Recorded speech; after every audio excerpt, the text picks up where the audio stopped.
Andito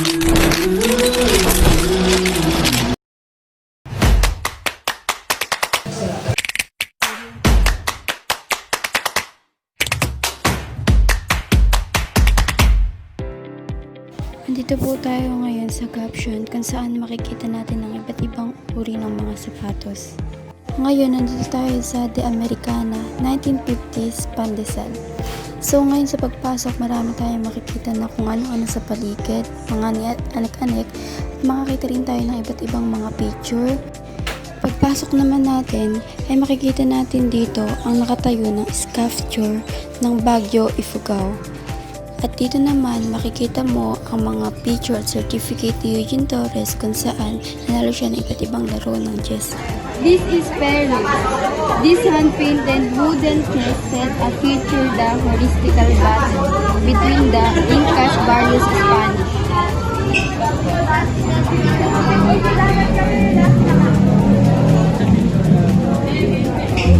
Ngayon naman ay nandito tayo sa mga sombrero kung saan may iba't ibang uri ng mga sombrero na may makikita kang merong pambabae at merong panlalaki na gawa sa handmade.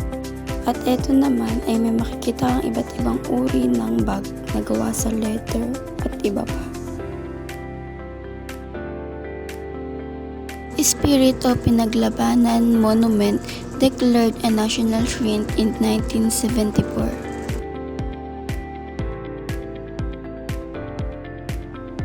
₱150 Bonifacio Dangal at Kabayanihan, silid ng Corador.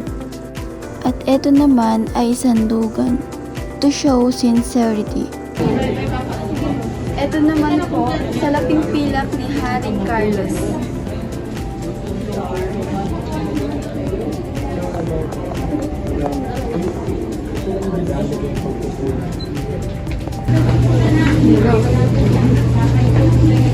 Reproduction ng pansala ng tubig na ginagamit ng pamilyang Rizal.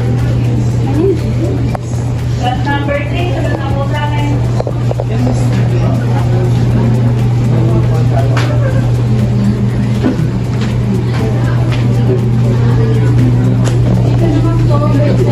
At dito naman makikita natin ang iba't ibang estatwa ng mga bayani.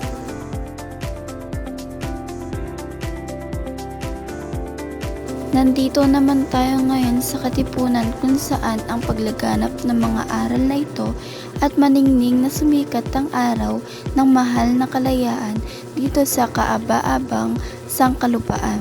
At sabugan ng matamis niyang liwanag ang nagkakaisang makalahati at magkakapatid ligaya ng goal sa buhay. At nandito naman makikita natin ang iba't ibang uri ng picture at iba't ibang uri ng mga gamit ni Andres Bonifacio. Nandito naman tayo ngayon sa Plat Compact with the Espanyol at makikita natin ang malaking painting na ang dapat Madrid ng mga Tagalog.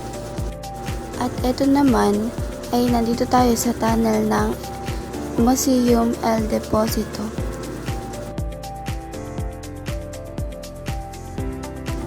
Populasyon ng Maynila noong dekada 1840.